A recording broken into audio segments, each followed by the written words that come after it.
Shazam chegou aos cinemas e eu vou fazer aqui minha crítica sobre o que eu achei do filme em relação aos quadrinhos e como um filme em geral. Então, vem comigo!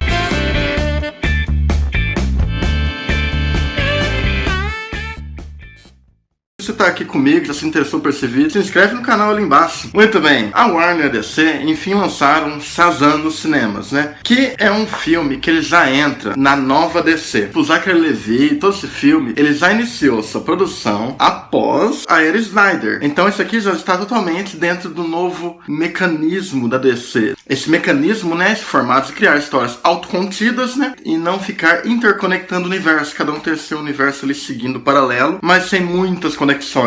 O que é uma boa. Por agora, é uma boa de fazer isso. Acertar melhor alguns personagens e também investir em personagens que o público não conhece. É uma tática muito boa. E isso ocorreu com Aquaman, né? E agora com Shazam, que é um personagem que ele tem um público ali, né? Ele tem um público cativo, ele é meio que de nicho. É um personagem legal, ele é interessante, ele tem várias fases diferentes dos quadrinhos. Eles pegaram esse personagem para adaptar e para deixar conhecido ao público. Enfim, Shazam. Shazam é um bom filme? Na minha sincera opinião de nerd saudosista dos anos 80, Shazam é uma das melhores experiências da minha vida. A trama se foca em Billy Batson, um órfão que vai pulando de lar em lar e ele segue em sua jornada pessoal, né, de encontrar sua mãe, da qual ele se perdeu há muito tempo. Até que chega o dia em que ele precisa ser acolhido, né, por um lar onde todos são órfãos. É um lar de acolhimento. E a partir daí segue-se o dia a dia dele até que ele é convocado pelo mago Shazam para ser um campeão. E a partir do momento em que ele grita o nome Shazam, ele ganha os poderes incríveis e elaborados do mago, como força, voo, velocidade. E a partir de agora, ele deverá arcar com o poder e responsabilidade de ser esse campeão. Paralelo a isso, nós vemos a ascensão de um vilão vivido por Mark Strong, né, que é o Dr. Sivana. Essencialmente, esse filme é uma comédia. É uma comédia de ação, né? É uma comédia de super-herói. Contudo, ele tem seus arcos dramáticos muito bem desenvolvidos, muito bem intercalados com a comédia. Tanto em relação a como o Fred se sente em relação ao Billy Batson, quanto como o Billy Batson se sente em relação a toda essa família, e como ele se sente em relação à sua mãe, como se sente em relação aos seus poderes, né? Porque ele não é um cara muito bom, o Billy Batson. Então ele vai querendo zoar, ganhar dinheiro. O Billy Batson, ele é um garoto que está perdido, ele está tentando achar o lugar dele no mundo, ser reconhecido, né? A própria jornada do vilão também é semelhante, e isso é uma coisa bem interessante. Eles são os perfeitos opostos um do outro. E isso acaba gerando uma sintonia ainda maior com o clímax da história.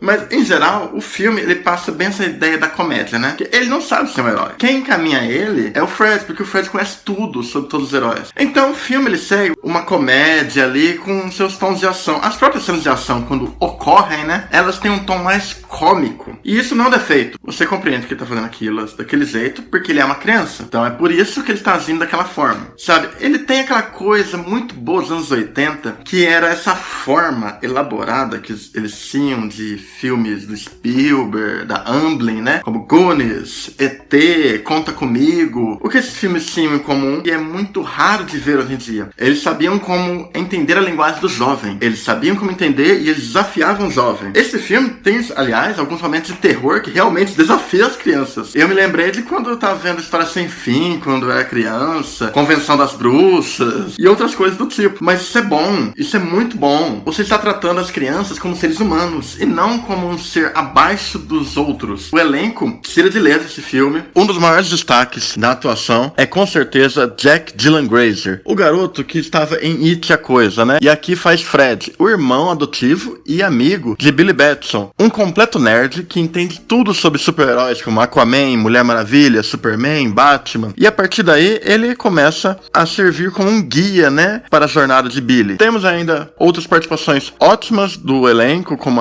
a Darla, o Pedro e vários outros, que eles são bem pontuais na trama, mas eles conseguem deixar uma marca muito boa. O único ator que destoa um pouco da qualidade excessiva, né, é Mark Strong. Ele faz um vilão que não chega a ser um desastre, como, por exemplo, o Rei dos Elfos Negros em Thor Mundo Sombrio. Ele é bastante decente e ele faz bem seu papel de vilão em um típico vilão de quadrinhos, o que é bem legal, combina com toda a estética de Era de Ouro que o filme tem. Dito isso, eu tenho que falar da grande estrela, né? Zachary Levi deu um show de carisma nesse filme. Humor, carisma, ele funciona perfeitamente dentro da narrativa de comédia de ação. E ele até passa certos dramas em pequenos momentos ali. Você gosta de ver ele em cena. Ele enche realmente toda a tela. Ele está ótimo no papel, realmente. Ele entrou pela porta da frente esse panteão dos novos heróis da DC e entrou merecidíssimo, hein? Mas eu cheguei a ver algumas pessoas reclamando pelas interwebs da vida que a personalidade de Asher Angel como Billy Batson e de Zachary Levi como Billy Batson na sua forma heróica são completamente inconsistentes e não parecem ser a mesma pessoa. O que eu acho uma opinião e um pensamento um pouco equivocado, porque se você analisar bem, conforme vai percorrendo o filme, né, a partir do momento em que ele adquire seus poderes, ele passa a se tornar bastante empolgado e imperativo em relação a esses poderes que ele está ganhando. Mas a minha opinião estava ótimo em suas devidas proporções. Talvez ele se empolgue mais por conta que ele está ali em sua forma heróica, né, naquela forma toda estonteante, né, então talvez aquilo gere uma certa empolgação a mais, né, em relação a como ele é em sua forma de criança, né. Eles realmente são a mesma pessoa e têm traços da mesma personalidade. Em relação à fidelidade aos quadrinhos, tem uma coisa bem interessante. Eles pegam muita coisa do Geoff Johns, da época ali que era mais violenta, agressiva e tudo. Ele não pega essa parte agressiva. Eles pegam base da base, tem os mesmos acontecimentos, mas parece que eles pegam um pouco lá de 90 e da Era de Ouro e jogam dentro desse plot, dessa base de trama, né, do Geoff Johns. Eles unem esses dois pontos. É uma forma também de você agradar fãs atuais e classicistas, né? E eu achei muito justo. Esse filme, ele tem sentimento e um coração muito forte. Ele sente e ele age como um filme da Era de Ouro, como uma história da Era de Ouro. Apesar de ter coisas ali conectando com a geração atual, como YouTube, celulares e essas questões desse quadrinho aí. É um filme com um espírito muito forte. Ele sabe como sentir a esperança, esse filme, a motivação, e ele sabe como expor isso de uma forma que você conecte o público nesses mesmos valores. Tem muita coisa ali que vocês precisam ver. Fanservice, easter eggs. O clímax, ele tem um dos maiores fanservices que eu já vi na história do cinema de quadrinhos. Cara, o negócio fica assim... É sério? Eu tô vendo isso mesmo? Eu tô vendo isso mesmo? Caralho! Eu quero abraçar esse filme.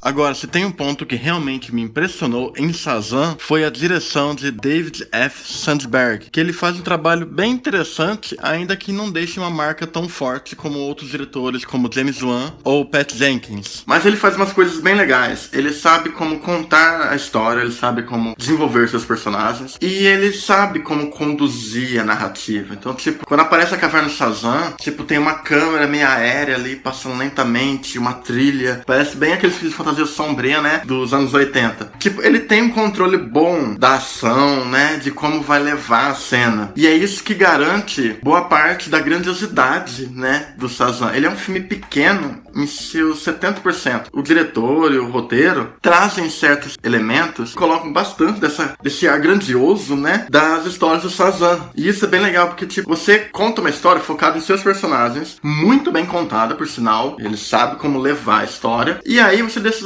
pronto uma série de elementos para você levar na sua próxima aventura. Isso é fantástico. Eu não tenho do que reclamar. É um filme simples, mas é um filme que em sua essência é grande. Ele é muito grande. A gente pode até fazer uma analogia maluca aqui e dizer que o filme de Shazam é como o Billy Batson. Ele parece simples, pequeno, fraco, um simples garoto, mas dentro dele existe uma grandeza imensurável. Será capaz de inspirar e motivar muitas pessoas. Vai lá, vê Shazam. Muito bem, esse foi o vídeo da minha crítica, né, de Shazam! Se você gostou do vídeo, clique em gostei. Gostou, clique em não gostei. Faça o que quiser. A vida é sua e o problema é seu. E que a força esteja com vocês. E até mais!